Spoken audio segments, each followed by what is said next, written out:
कहा जाता है कि राम प्रतिमा नहीं प्रतिमान है, नभ में चमकते हुए दिनमान है। नमस्कार, मैं हूं पुष्पा अग्रवाल। किसी ने बहुत सही लिखा है ये कि राम कोई प्रतिमा थोड़ी है कि हम सोचें कि वो पत्थर की मूर्ति है या संगमरमर की मूर्ति है या सोने चांदी किसी भी धातु की मूर्ति है या मिट्टी की मूर्ति है। नहीं, राम तो प्रतिमान है, समस्त आदर्शों का आदर्श है। वो हमारे लिए एक आईना है, दर्पण है, स्वयंभू है।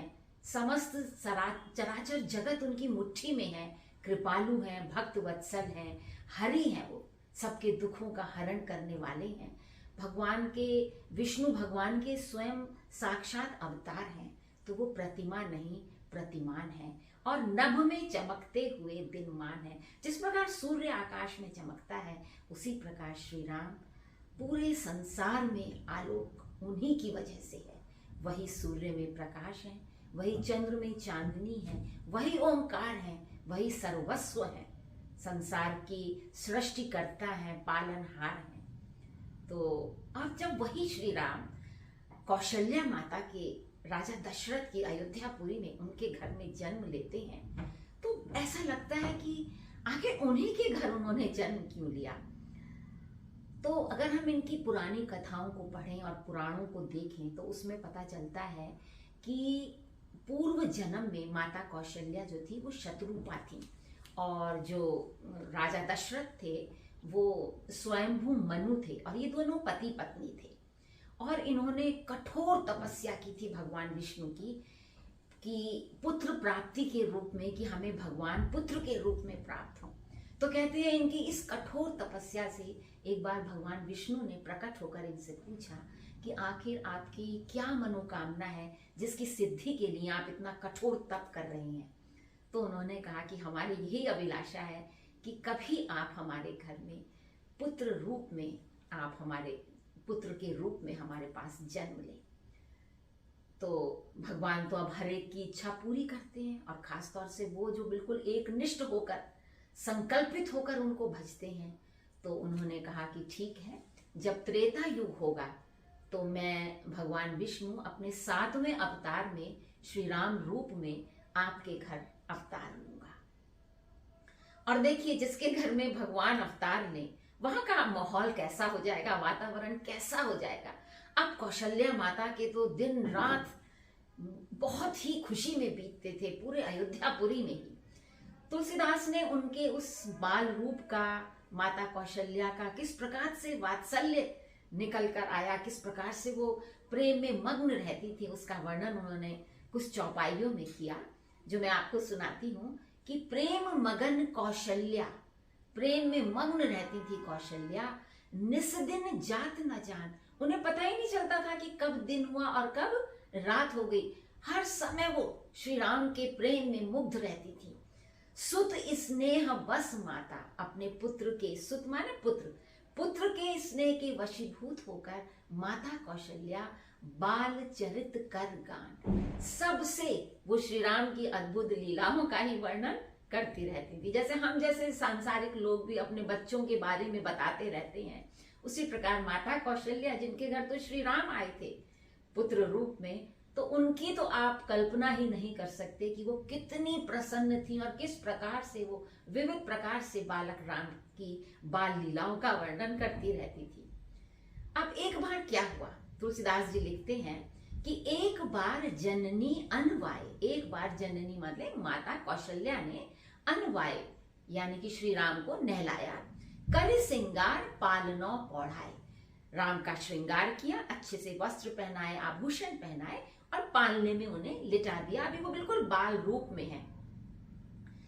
तो निज कुल इष्ट देव भगवाना, बच्चे को नहलाने के बाद हम क्या करते हैं, स्वयं नहा के पूजा इत्यादि करते हैं। तो वही कौशल्या माता ने किया कि निज कुल इष्ट देव भगवाना, पूजा हेतु कीन स्नाना, कि अब मैं नहा लूं और नहा के मैं अपने मंदिर में पूजा पाठ कर लूं। ये सोच के वो नहाने चली गई और बालक राम को पालने में लिटा गई। अब क्या हुआ, जब वो नहा कर आई तो करी पूजा नैवेद्य चढ़ावा, आई गई जहां पाक बनावा। पहले उन्होंने नहा के पूजा की और उसके बाद भगवान को प्रसाद लगाने के लिए, नैवेद्य लगाने के लिए वो रसोई घर में आई। रसोई घर से उन्होंने भगवान के लिए प्रसाद लिया और बहुरी मात तन वहां चली आई, भोजन करत देख सुत जाई। अब क्या हुआ, जब वो भोजन का भोग लगा रही थी, भोग लगाने के बाद जब वो वहां से पालने के पास आई तो उन्होंने देखा बालक राम तो पालने में लेटे हैं। उसके बाद वो पुनः मंदिर में गई कि लाओ मैं नैवेद्य उठा लूं। तो देखा तो वहां तो बालक राम बैठे हुए भोजन कर रहे हैं। जो भोग उन्होंने लगाया था वो बालक राम उसको बैठ के प्रसाद को ग्रहण कर रहे हैं। वो बड़ी चकित हो गई कि ये क्या हुआ, पालने में भी राम है और यहाँ पर भी राम है। यहाँ उहाँ दुई बालक देखा, दोनों तरफ उन्होंने जब बालक श्री राम को देखा, मति भ्रम मोर की आन विशेषा, उनकी बुद्धि जो थी बिल्कुल भयभीत हो गई कि अरे ये मैं क्या देख रही हूं, ये क्या हो रहा है, दोनों तरफ श्री राम कैसे हो सकते हैं। देखी राम जननी अकुलानी, अब माता जो थी राम की इस लीला को देखकर भयभीत हो गई, आकुल हो गई, व्याकुल हो गई। अब प्रभु राम ने जब अपनी माता को इस प्रकार से व्याकुल देखा तो देखिए उन्होंने क्या किया। देख रावा माता ही निज अद्भुत रूप अखंड, जब माता जो थी बिल्कुल विमुग्ध विस्मुग्ध थी, तब उन्होंने अपने अखंड स्वरूप को श्री राम ने उसी क्षण दिखाया कि दिख रावा माता ही निज अद्भुत रूप अखंड, उस रूप को जो अद्भुत है और जो अखंड है, अखंडित है, उस रूप को उन्होंने उन्हें दिखाया। रोम रोम प्रति लागे कोटि कोटि ब्रह्मांड, माता ने क्या देखा कि बाल रूप भगवान इस समय बिल्कुल चतुर्भुजधारी श्री राम के रूप में, भगवान के रूप में खड़े हैं और उनके रोम रोम में कोटि कोटि ब्रह्मांड बसे हुए हैं।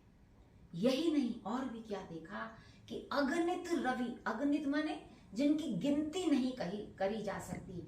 हम तो एक सूर्य को जानते हैं जो प्रतिदिन आकाश में सुबह प्रकट होते हैं, लेकिन भगवान के स्वरूप के अंदर उन्होंने क्या देखा, अगणित रवि शशि शिव चतुरानन, उन्होंने देखा कि अनेकों सूर्य श्री भगवान राम में है इस समय, बहुत से चंद्रमा उनके अंदर निहित हैं, शिव जी का स्वरूप भी उन्हीं में है, चार मुख वाले ब्रह्मा जी को भी उन्होंने उन्हीं राम के भीतर देखा।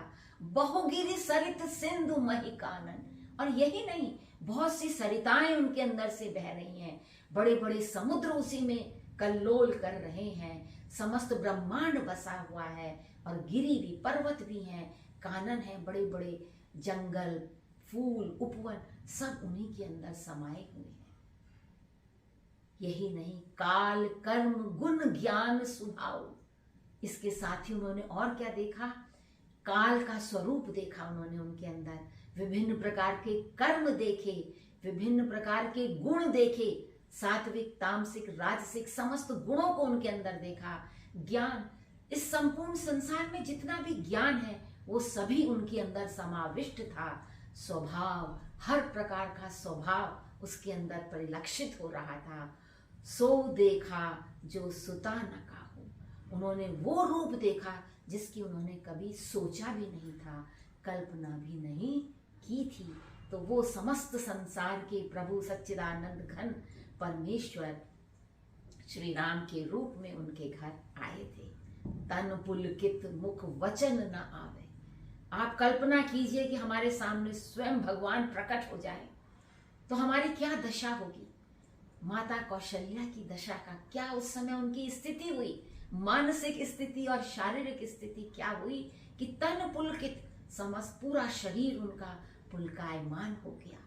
मुख वचन न आवा, उनके मुख से कोई वचन नहीं निकल पाया, वो बिल्कुल निशब्द रह गईं। नयन मूंद, आंखें उन्होंने मूंद ली, चरणन सिर नावा, और उन्होंने श्री राम के चरणों में अपना सिर झुका दिया।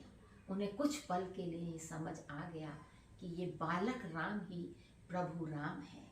बार बार कौशल्या विनय करे कर जोरी, कुछ समय बाद जब कौशल्या का मन थोड़ा संभला तब उन्होंने हाथ जोड़कर प्रभु श्री राम के चरणों में बार बार वंदना करी, बार बार उनसे कहा कि अब जनु कब ही व्यापे प्रभु मोही माया तोरी, कि हे प्रभु इसके बाद आपका ये स्वरूप कभी मुझे इस प्रकार से मेरे अंदर व्यापने न पाए।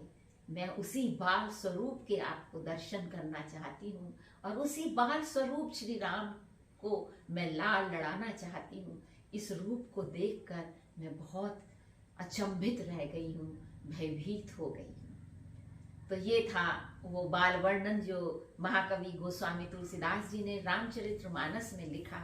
बहुत सुंदर वर्णन है और भी बहुत सी चौपाइयाँ हैं, किंतु आज हम इस बाल वर्णन को यहीं समाप्त करते हैं। आपने इस वीडियो को बड़े मन से देखा और सुना, इसके लिए बहुत बहुत धन्यवाद। नमस्कार।